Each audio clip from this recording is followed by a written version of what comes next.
एक विद्यार्थी है उड़ीसा से,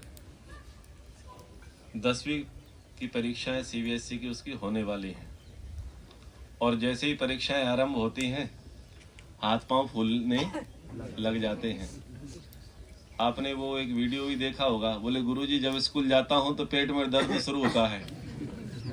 तो ऐसा होता है जब व्यक्ति के अंदर उत्साह की कमी होती है, मानसिक बल का अभाव होता है, तो चैलेंजेस फेस नहीं कर पाता।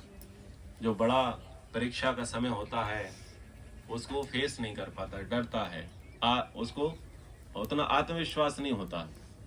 वो सोचता है या तो ये टल जाए या किसी के सहयोग से मेरा काम बन जाए। एक गट्स फीलिंग जो होती है उसमें नहीं होती। कारण होता है मन की अस्थिरता। मन की अस्थिरता कारण है। वो व्यक्ति जो है मानसिक बल से हीन होता है, इसलिए ऐसी स्थिति होती है। उनकी माताजी ने इच्छा करी कि भाई हमने आपका कार्यक्रम देखा, हम चाहते हैं कि कुछ बच्चे को संबल प्राप्त हो। अच्छा एक बात बताओ, मन्नत भी ऐसे ही शुरू होती है। जब व्यक्ति स्वयं पुरुषार्थ करता है और स्वयं के पुरुषार्थ करने से उसे सफलता नहीं मिलती, तो वो सोचता है कि मैं कुछ पूजा पाठ व्रत अनुष्ठान आदि आदि ये सब करने लग जाऊं, या कहीं पर सातें सप्तमी कर जाऊं, 14 भरने लग जाऊं, एकादशी भरने लग जाऊं, मंगलवार शनिवार को कहीं जाने लग जाऊं, तो हो सकता है वहां से जाकर के मेरा कार्य बन जाए।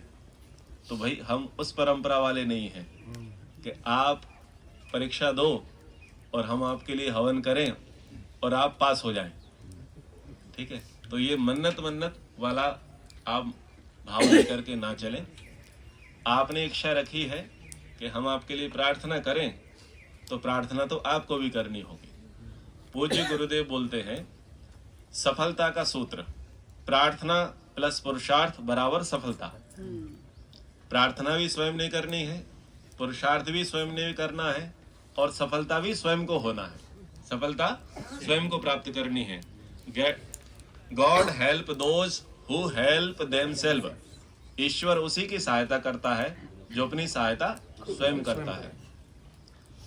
तो जो ये विद्यार्थी हैं अनुव्रत जी, आपके लिए यही संदेश है। हम आपके लिए प्रार्थना कर रहे हैं, पर आप भी कुछ प्रार्थना करें। कुछ आपके हिस्से की प्रार्थनाएं हम कर लेंगे, पर पुरुषार्थ आपको करना पड़ेगा। डर को दूर भगाओ,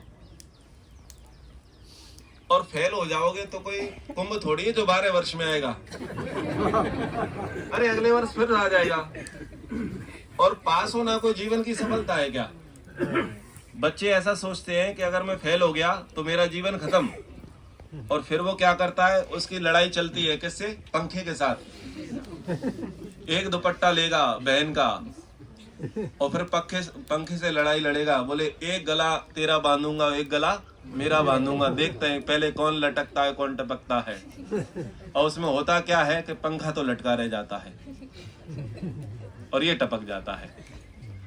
10वीं 12वीं के बच्चों में, या जो कॉम्पिटिटिव एग्जाम में प्रिपरेशन करते हैं, ये या तो किसी शर्त लगा लेते हैं, वेट लगा लेते हैं, और सोचते हैं कि मैं पास हो जाऊंगा और तुझे बताऊंगा कि मैं तेरे से टॉप करूंगा।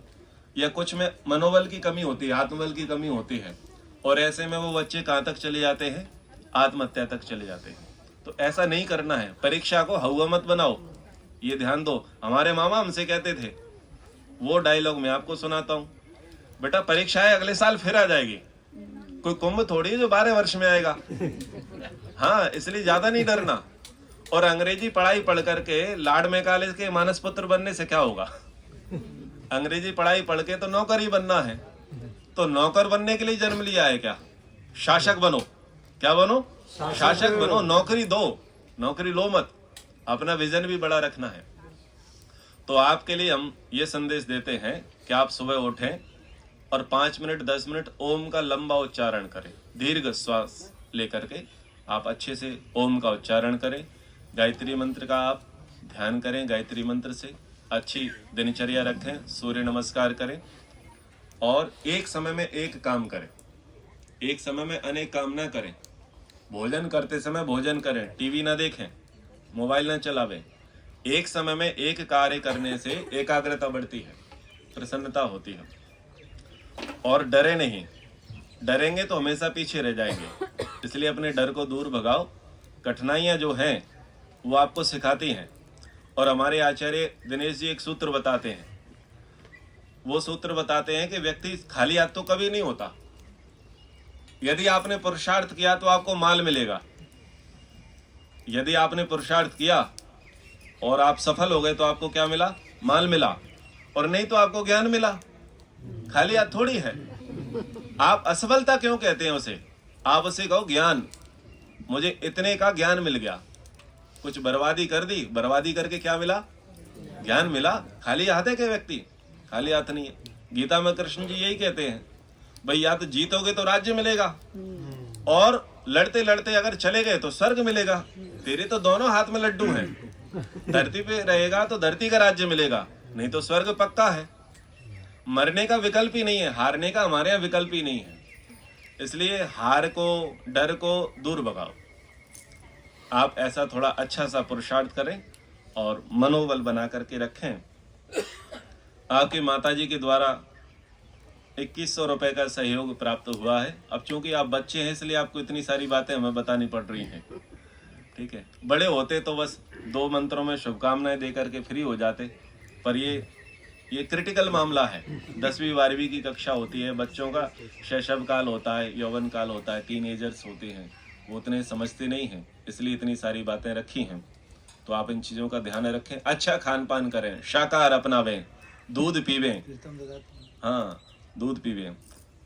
तो ऐसे ऐसे आप अच्छी सी दिनचर्या रखें और डरे नहीं परीक्षाओं से। आइए हम सब